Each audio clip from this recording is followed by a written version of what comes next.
मुख्यमंत्री हेमंत सोरेन के नेतृत्व में सरकार समाज के अंतिम पायदान पर बैठे व्यक्ति की आवाज बन रही है। आपके अधिकार आपकी सरकार आपके द्वार कार्यक्रम का आयोजन किया जा रहा है। हर पंचायत में यह कार्यक्रम आयोजित किया जाएगा ताकि आम लोगों की समस्याओं का त्वरित निष्पादन किया जा सके। पंचायत स्तर के कार्यक्रम लोक कल्याणकारी योजनाओं की मिलेगी विस्तृत जानकारी। नए राशन कार्ड के लिए आवेदनों को मिलेगी स्वीकृति। स्वीकृत राशन कार्ड का लाभान्वितों के बीच होगा वितरण। राशन डीलर से अगर शिकायत है तो होगा निराकरण। पेंशन हेतु आवेदन प्राप्त कर जांच उपरांत लाभान्वितों को मिलेगा स्वीकृति पत्र। मनरेगा के तहत नए जॉब कार्ड हेतु आवेदन और मनरेगा की योजनाओं की स्वीकृति प्रदान की जाएगी। हरिया बिक्री के रोजगार से जुड़ी महिलाओं की पहचान कर उन्हें रोजगार उपलब्ध कराए जाएंगे। धोती साड़ी एवं कंबल का होगा वितरण। 15वें वित्त आयोग के तहत प्राप्त राशि से जनोपयोगी योजनाओं को स्वीकृत किया जाएगा। केसीसी और कृषि ऋण माफी योजना हेतु आवेदनों को संग्रह और कार्यवाही। कोविड वैक्सीनेशन की सुविधा उपलब्ध रहेगी तथा ग्रामीणों के स्वास्थ्य की होगी जांच। जाति प्रमाण पत्र, आय प्रमाण पत्र तथा सामाजिक सुरक्षा योजना से जुड़े लंबित आवेदनों का त्वरित निष्पादन। लंबित दाखिल खारिज वादों तथा भू माफी के लंबित वादों का निष्पादन। नए विवादित मामलों की रसीद भी निर्गत की जा सकेगी। मुख्यमंत्री पशुधन योजना रोजगार सृजन योजना के आवेदन सृजित किए जाएंगे। आप अपनी भागीदारी सुनिश्चित करें और इस अवसर का लाभ उठाएं। सूचना एवं जनसंपर्क विभाग झारखंड सरकार द्वारा जनहित में जारी।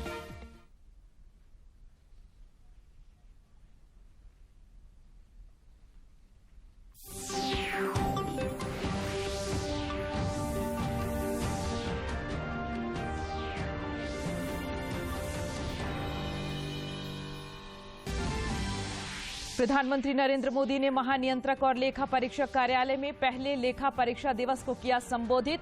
सरदार पटेल की प्रतिमा का अनावरण भी किया। झारखंड राज्य स्थापना दिवस पर मुख्यमंत्री हेमंत सोरेन ने राज्यवासियों को दी कई सौगातें। कहा, आम लोगों के सहयोग से विकास को दिया जा रहा है नया आयाम। राज्य में पिछले 24 घंटे के दौरान कोरोना के मिले 21 नए केस। सक्रिय मामलों की संख्या बढ़कर हुई 141।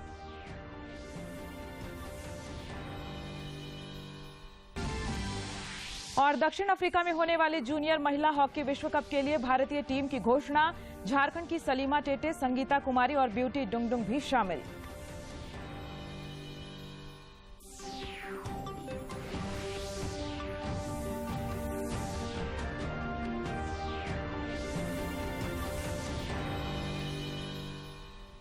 नमस्कार, खबरें झारखंड में आपका स्वागत है। मैं हूं प्रियंका और समाचारों में आगे बढ़ने से पहले ये संदेश। देश ने कोविड टीकाकरण अभियान के अंतर्गत 100 करोड़ टीके लगाने का लक्ष्य हासिल कर इतिहास रच दिया है। इस महत्वपूर्ण कार्य में योगदान करने वाले चिकित्सकों, नर्सों और अन्य स्वास्थ्य कर्मियों का दूरदर्शन अभिनंदन करता है। इसके साथ ही हम आपको सतर्क भी करना चाहते हैं कि कोविड अभी समाप्त नहीं हुआ है। आप सभी से हमारी अपील है कि यथाशीघ्र दोनों टीके लगवाएं और अन्य लोगों को भी टीके लगवाने के लिए प्रेरित करें। त्योहारों के समय कृपया इन 3 आसान उपायों का पालन अवश्य करें। मास्क लगाएं, 2 गज की सुरक्षित दूरी बनाए रखें, बार-बार हाथ धोएं और चेहरा साफ रखें। कोविड से संबंधित जानकारी और मार्गदर्शन के लिए राष्ट्रीय हेल्पलाइन काम कर रही हैं। इनके नंबर हैं 011-2397-8046 और 1075। इसके अलावा राज्य हेल्पलाइन नंबर 104 डायल कर समस्या का त्वरित समाधान लिया जा सकता है। और अब समाचार विस्तार से। प्रधानमंत्री नरेंद्र मोदी ने आज नई दिल्ली स्थित महानियंत्रक एवं लेखा परीक्षक कार्यालय में आयोजित पहला लेखा परीक्षा दिवस को संबोधित किया। इस मौके पर उन्होंने सरदार पटेल की प्रतिमा का भी अनावरण किया। इस दौरान उन्होंने मिनिमम गवर्नमेंट और मैक्सिमम गवर्नेंस पर जोर दिया। प्रधानमंत्री ने कहा कि आज हम ऐसी व्यवस्था बना रहे हैं जिसमें सरकार का दखल भी कम हो रहा है और लोगों का काम भी आसान हो रहा है।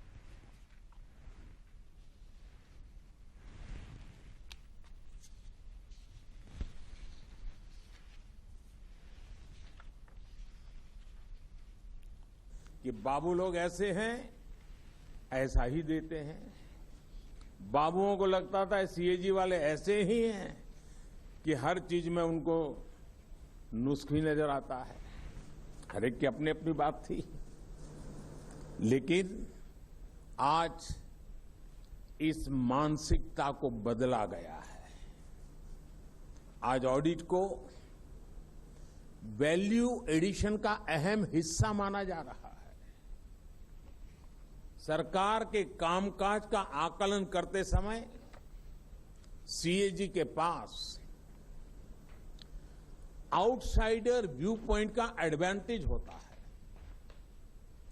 आप जो कुछ हमें बताते हैं उससे हम सिस्टमैटिक इंप्रूवमेंट्स करते हैं, उसे हम अपने लिए एक सहयोग के तौर पर देखते हैं। मुझे लंबे अरसे तक सरकारों का नेतृत्व करने का सौभाग्य मिला है। मैं जब गुजरात में मुख्यमंत्री था तब भी अपने अधिकारियों से कहता था और आज भी यही कहता हूं, सीएजी में जो डॉक्यूमेंट और डेटा मांगे जाते हैं वो तो आप जरूर दीजिए, अपने काम से जुड़ी दूसरी फाइल्स भी उन्हें दीजिए। इससे हमारे लिए और बेहतर काम करने का स्कोप तैयार होता है। प्रधानमंत्री नरेंद्र मोदी आज उत्तर प्रदेश में सुल्तानपुर जिले के करवाल खेरी में पूर्वांचल एक्सप्रेसवे का उद्घाटन करेंगे। पूर्वांचल एक्सप्रेसवे 341 किलोमीटर लंबा है। पूर्वांचल के लिए आज का दिन खास है क्योंकि आज तरक्की के गेट में यानी गति और प्रगति के प्रवेश द्वार का लोकार्पण हो रहा है। 341 किलोमीटर लंबा ये एक्सप्रेसवे गाजीपुर को लखनऊ से जोड़ेगा और अधिकतम 100 किलोमीटर प्रति घंटे की रफ्तार से गाजीपुर से राजधानी दिल्ली तक का सफर 10 घंटे में किया जा सकेगा। महज 3.5 साल में 22,500 करोड़ रुपए की लागत से बने इस एक्सप्रेसवे का लोकार्पण प्रधानमंत्री नरेंद्र मोदी सुल्तानपुर जिले से करेंगे। 341 किलोमीटर लंबा एक्सप्रेसवे 36 महीनों के अंदर बनकर के तैयार हुआ है। रिकॉर्ड समय में प्रदेश की राजधानी लखनऊ को पूर्वी क्षेत्र से जोड़ने के लिए इस एक्सप्रेसवे की एक बड़ी भूमिका होगी। लखनऊ से गाजीपुर तक का ये एक्सप्रेसवे सूबे के 9 जिलों बाराबंकी, अमेठी, सुल्तानपुर, अयोध्या, अंबेडकर नगर, मऊ, आजमगढ़ और गाजीपुर से गुजरता है और पूरी तरह ग्रीनफील्ड परियोजना है। 6 लेन का ये एक्सप्रेसवे, जिसे भविष्य में 8 लेन का भी किया जा सकता है, सभी नागरिक सुविधाओं से युक्त है। पूर्वांचल एक्सप्रेसवे का काम 8 पैकेज में पूरा किया गया है। एक्सप्रेसवे के तहत 18 फ्लाईओवर का निर्माण किया गया है। इसके अलावा 7 रेलवे ओवरब्रिज और 7 लंबे पुल भी बनाए गए हैं। ब्रेक फ्री ट्रैफिक के लिए 118 छोटे पुल, 271 अंडरपास और 502 पुलिया भी बनाई गई हैं। यह एक्सप्रेसवे पूर्वांचल के विकास की जीवन रेखा मानी जा रही है। पूर्वांचल एक्सप्रेसवे को जुलाई 2018 में आदरणीय प्रधानमंत्री जी ने इसका शिलान्यास किया था और 16 तारीख को इसका उद्घाटन भी आदरणीय प्रधानमंत्री जी कर रहे हैं और उसके बाद एक एयर शो भी है। एयर स्ट्रिप पर जो है ये कार्यक्रम हो रहा है, चूंकि उस पर एयर स्ट्रिप पर कैसे जहाज, फाइटर एयरक्राफ्ट और कार्गो एयरक्राफ्ट उतरेंगे उसका भी एक प्रदर्शन होगा। तो एक बड़ा आयोजन है। Without cost overrun, without time overrun, 36 महीने में 2 कोविड के जो है वेव्स आए, उसके बावजूद भी हमारे इंजीनियर्स ने, टेक्नीशियंस ने, जो हमारे वर्कर्स हैं, उन्होंने, जो लोग वहाँ काम कर रहे हैं, उन्होंने यातायात को सुगम और सुरक्षित करने के लिए हर 40 किलोमीटर पर एम्बुलेंस की व्यवस्था की गई है। पूर्वांचल एक्सप्रेस वे ये लगभग आप समझिए कि 400 किलोमीटर का है, जिसमें से विभिन्न जनपद पड़ रहे हैं। तो इसमें नए नए पुलिस चौकियां भी कुछ जगह पे बनने का भी प्रस्ताव किया गया है। जगह जगह पे पुलिस की गाड़ियां खड़ी रहेंगी। जो राजमार्ग, जो एक्सप्रेसवे बन रहा है, उनकी अपनी भी सिक्योरिटी का व्यवस्था रहेगी। ये सभी तालमेल बना के, अब एम्बुलेंसेस की कुछ व्यवस्था रहेगी। ये सभी तालमेल बना के हम लोग आगे प्लान कर रहे हैं। एक्सप्रेसवे पर सुल्तानपुर के अरवल खीरी पर्वत क्षेत्र में 3.2 किलोमीटर लंबी हवाई पट्टी बनाई गई है। यहाँ आवश्यकता पड़ने पर लड़ाकू विमानों की लैंडिंग की जा सकेगी। मंगलवार को इसी हवाई पट्टी पर प्रधानमंत्री नरेंद्र मोदी की मौजूदगी में देश और दुनिया भारत की हवाई ताकत का प्रदर्शन भी देखेगी। लखनऊ से लेकर के गाजीपुर तक का 6 लेन एक्सप्रेसवे बना है और अभी उद्घाटन से पूर्व भी इसका जब से रोड कंप्लीट हो गई लोग प्रयोग कर रहे हैं और लोग बताते हैं कि किस प्रकार से क्रांतिकारी परिवर्तन आया उनके ट्रैवल टाइम में। जहां 3 से 4 घंटे लगते थे अब वो 2 घंटे से कम में ट्रैवल कर जा रहे हैं। तो मुझे सही में लगता है कि पूर्वांचल के लोगों के लिए बहुत बड़ी एक सौगात है। एक्सप्रेसवे के दोनों ओर 5 इंडस्ट्रियल क्लस्टर वितरित किए जा रहे हैं और इसके लिए 9000 हेक्टेयर से अधिक भूमि भी चिन्हित कर ली गई है। इंडस्ट्रियल क्लस्टर में फूड प्रोसेसिंग, एग्रो इंडस्ट्री और अन्य फैक्ट्रियां स्थापित होंगी, जिससे स्थानीय रोजगार मिलेगा। पूर्वांचल एक्सप्रेस पर बनी लगभग 3 किलोमीटर लंबी हवाई पट्टी पर भारतीय वायुसेना का एयर शो भी देखने को मिलेगा। एक रिपोर्ट। पूर्वांचल एक्सप्रेसवे केवल जिंदगी और विकास को ही रफ्तार नहीं देगा, बल्कि इसका देश के लिए बेहद महत्वपूर्ण रणनीतिक उपयोग भी है। सुल्तानपुर के कुरेभार में अरवल किरी करवत क्षेत्र में पूर्वांचल एक्सप्रेसवे पर 3.2 किलोमीटर लंबी हवाई पट्टी बनाई गई है, जहां पर आपात स्थिति में या फिर रणनीतिक जरूरत के मुताबिक लड़ाकू विमान लैंडिंग और टेक ऑफ कर सकते हैं। 16 नवंबर को इसी हवाई पट्टी पर प्रधानमंत्री नरेंद्र मोदी की मौजूदगी में एक मेगा एयर शो का आयोजन किया जा रहा है, जिसमें सुखोई, जगुआर, मिराज और हरक्यूलिस समेत अनेक लड़ाकू विमान हवाई करतब दिखाएंगे।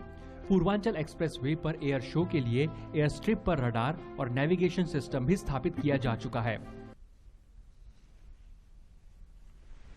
मुख्यमंत्री हेमंत सोरेन ने झारखंड स्थापना दिवस पर राज्यवासियों के लिए कई सौगातों की घोषणा की।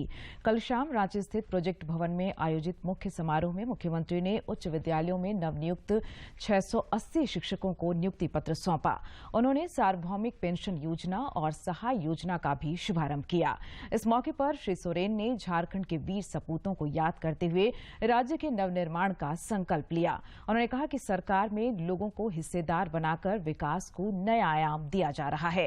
मुख्यमंत्री ने कहा कि सरकार की कल्याणकारी योजनाएं अंतिम व्यक्ति तक पहुंचे, इसके लिए समाज के हर तबके और वर्ग को अहम भूमिका निभानी होगी।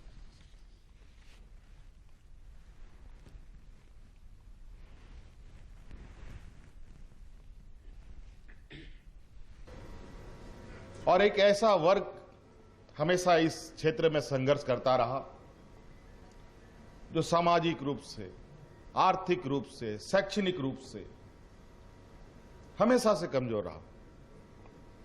लेकिन मैं समझता हूं कि इन वर्गों के बीच में समय समय पर ऐसे विभूतियों ने जन्म लिया जिनकी दूरदर्शिता निश्चित रूप से ही विलक्षण रही है। और ऐसे कमजोर वर्गों के बीच से ऐसे नेतृत्व का उभरना,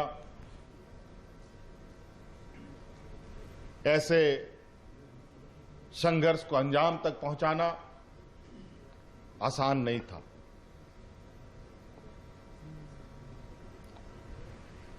आज के दिन में भी जनजातीय समाज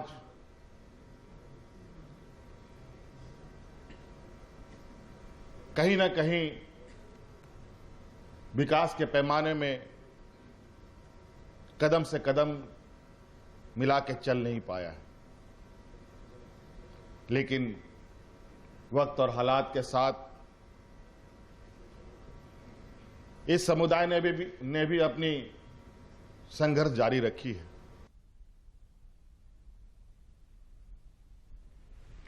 लुप्तप्राय हो रही जनजातीय भाषाओं को बचाने की दिशा में डॉक्टर रामदयाल मुंडा जनजातीय कल्याण शोध संस्थान और राष्ट्रीय पुस्तक न्यास की ओर से विशेष पहल शुरू की गई है। इसके तहत मलतोज, भूमिज, बिरहोरी और आसुरी समेत कुछ अन्य जनजातीय भाषाओं में अनुवादित पुस्तकों को मुद्रित किया जा रहा है।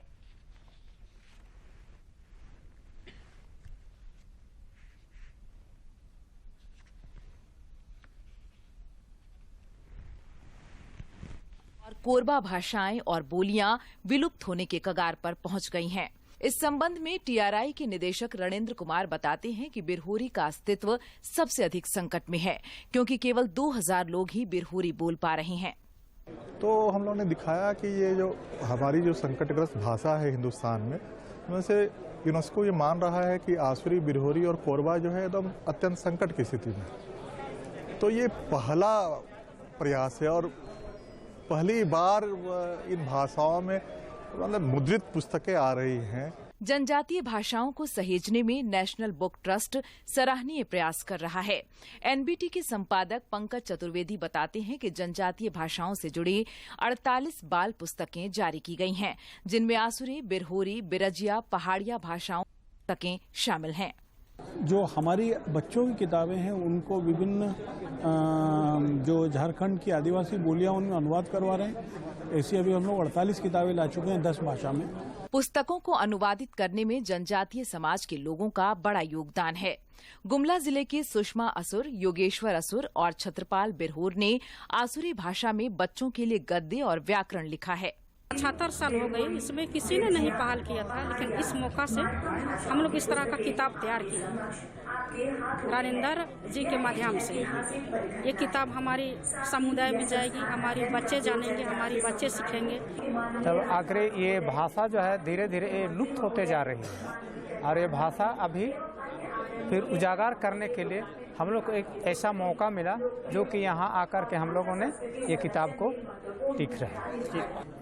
इस तरह बहुत सारे कहानी हमने बनाया है अपनी भाषा से, जिससे हमारे बच्चे पूर्वजों का कहानी जान सकेंगे। अपने पीढ़ियों के लिए आज तक नहीं हुआ 75 वर्ष में, लेकिन आज जनजातीय ये ट्राइबल में जुटे, उसके बाद आज 75 वर्ष के बाद आज असुरों का कहानी हमने लिखा है। बच्चों को जानकारी अच्छी तरह से मिलेगी। वहीं लोहरदगा जिले के रामाराम बिरहोर और साहिबगंज के रामा पहाड़िया ने बिरहोरी और मालतो भाषा में गद्य पद्य की रचना की है।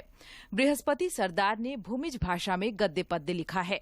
व्याकरण एवं गद्य पद्य लिखने के लिए और उसके मदद से हम लोग लिखे हैं, क्योंकि हमारे भाषा बिरहोर यानी कि बिरहोर भाषा लुप्त होने के कगार पर है। उसको उजागर करने के लिए हमें बुलाएं और इस पुस्तक को लेकर हमें उत्साहित हो रहा है कि खुशी हो रही है कि हमारी लिखी हुई हमारे समाज के द्वारा लिखी हुई पुस्तक प्रकाशित हो रही है। हम TRI एवं झारखंड सरकार को बहुत धन्यवाद देना। जो हम लोग का भूमिज भाषा से संबंधित रखते हैं, हमारा भूमिज भाषा विलुप्त के कगार पर था, जिन्होंने TRI के मदद TRI और झारखंड सरकार के मदद से आज हम लोग का भूमिज भाषा का व्याकरण और गद्य पद्य संग्रह किताब बन पाया है। जनजातीय भाषाओं के संरक्षण की दिशा में TRI 1953 से ही काम कर रहा है।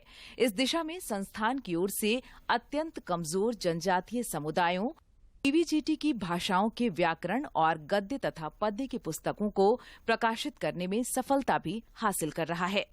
दूरदर्शन समाचार के लिए रांची से कर्मवीर की रिपोर्ट। राज्य स्थापना दिवस और आगामी 22 नवंबर को विधानसभा स्थापना दिवस को लेकर धुरवा स्थित झारखंड मंत्रालय तथा डोरंडा स्थित नेपाल हाउस और विधानसभा समेत विभिन्न सरकारी भवनों को आकर्षक विद्युत बल्बों से सजाया गया है। रंग बिरंगी लाइट से इन भवनों की खूबसूरती रात के समय में अद्भुत दिख रही है।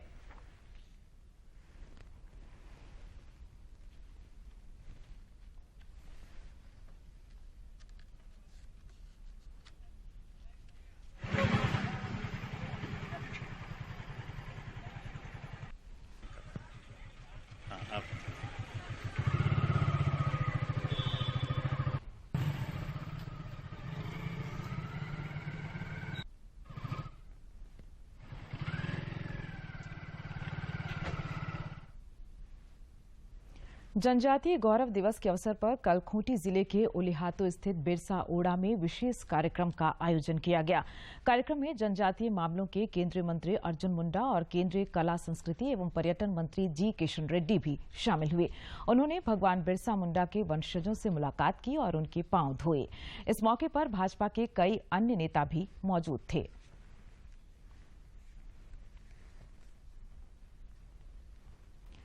धरती आबा बिरसा मुंडा की जयंती और राज्य स्थापना दिवस पर पूर्वी सिंहभूम जिले में जिला प्रशासन की ओर से सांस्कृतिक कार्यक्रम का आयोजन किया गया। कार्यक्रम में राज्य के स्वास्थ्य मंत्री बन्ना गुप्ता, विधायक सरयू राय, रामदास सोरेन और मंगल कालिंदी भी शामिल हुए। सांस्कृतिक कार्यक्रम में बिरसा मुंडा पर आधारित नाटक और नृत्य प्रस्तुत किए गए।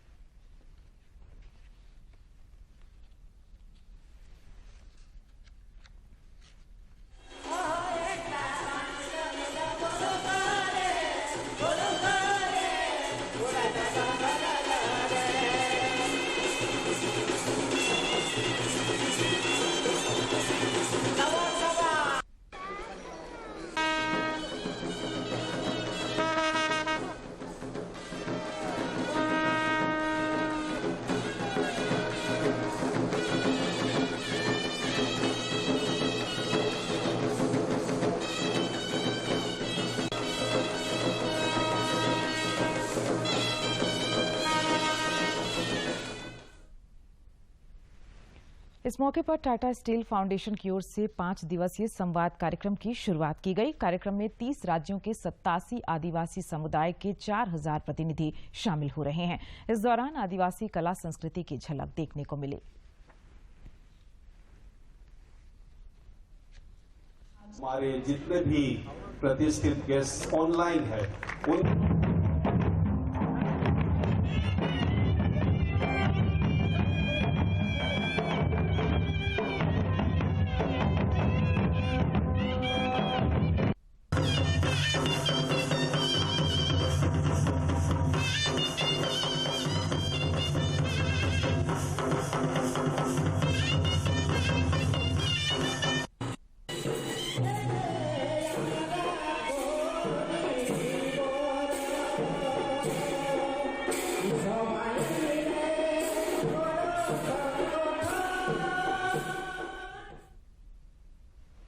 उधर गढ़वा जिले में भी जिला प्रशासन की ओर से राज्य स्थापना दिवस और धरती आबा की जयंती पर उत्सव गार्डन में सांस्कृतिक संध्या का आयोजन किया गया।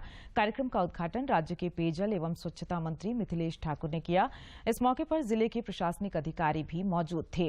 कार्यक्रम के दौरान स्कूली छात्राओं ने स्वागत गीत गाए तो आदिवासी कलाकारों ने पारंपरिक नृत्य और संगीत की मनमोहक प्रस्तुति पेश की।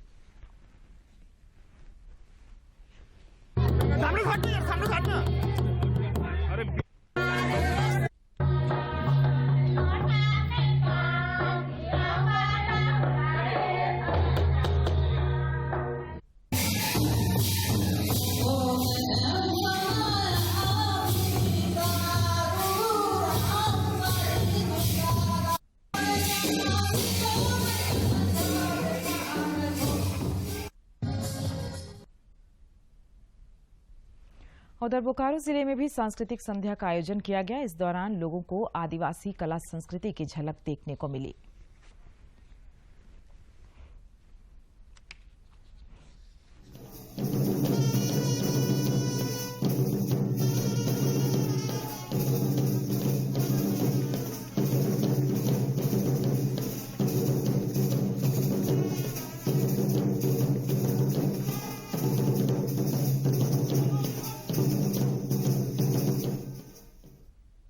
समाचारों का सिलसिला जारी रहेगा, लेकिन इस विराम के बाद।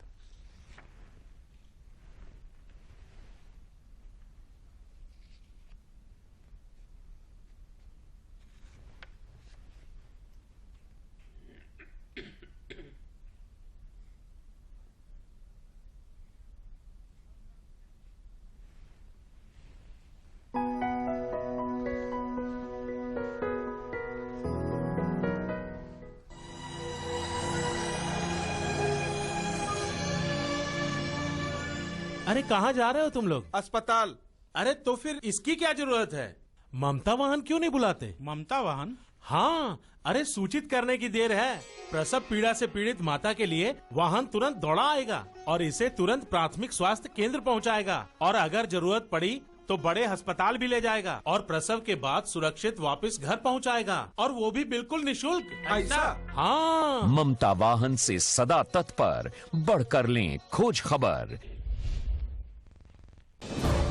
झारखंड सरकार आएगी आपके द्वार।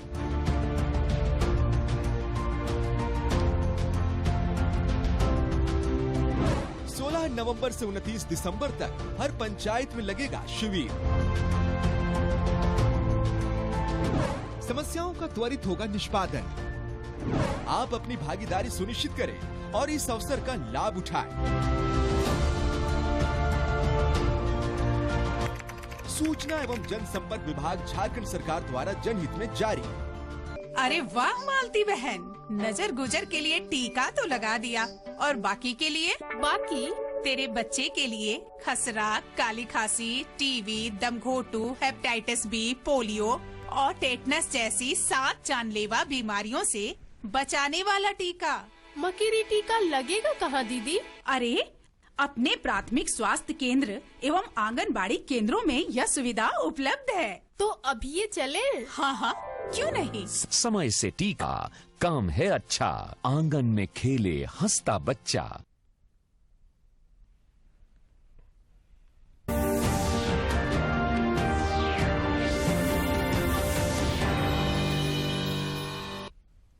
खबरें झारखंड में आपका फिर स्वागत है।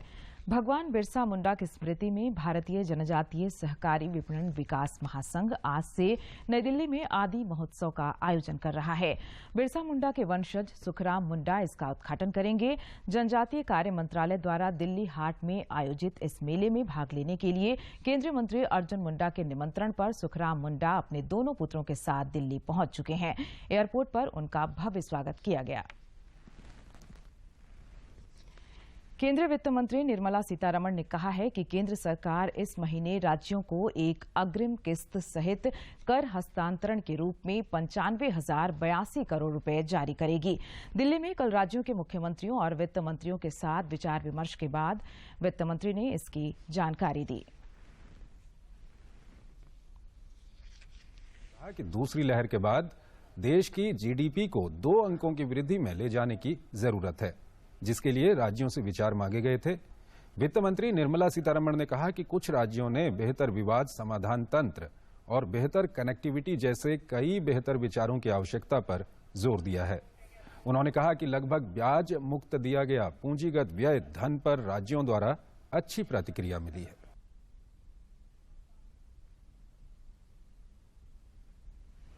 देश में पिछले 24 घंटे के दौरान कोरोना के 8,865 नए मामले सामने आए हैं। इस अवधि में 11,971 संक्रमित स्वस्थ भी हुए हैं।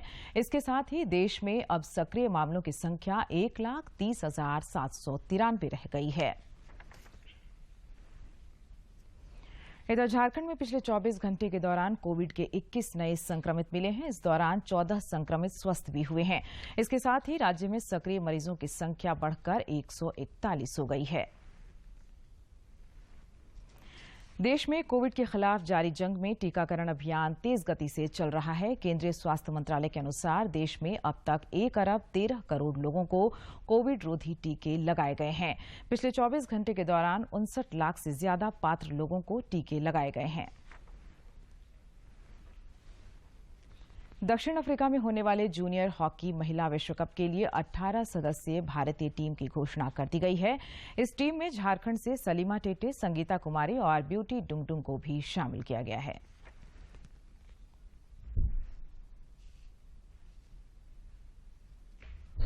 और अब अंत में मुख्य समाचार एक बार फिर।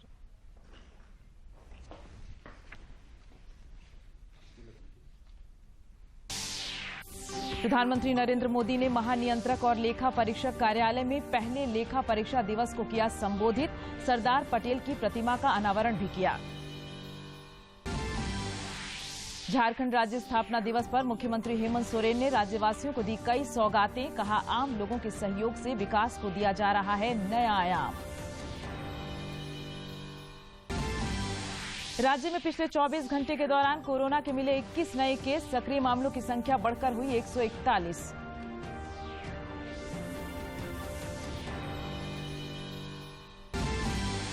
और दक्षिण अफ्रीका में होने वाले जूनियर महिला हॉकी विश्व कप के लिए भारतीय टीम की घोषणा।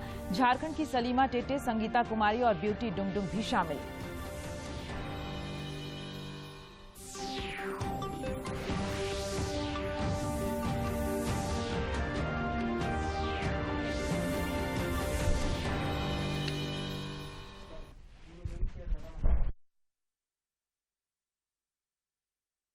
देश विदेश रे देखाइबाकू चाहूछु। दासा के लिए उनका ये नृत्य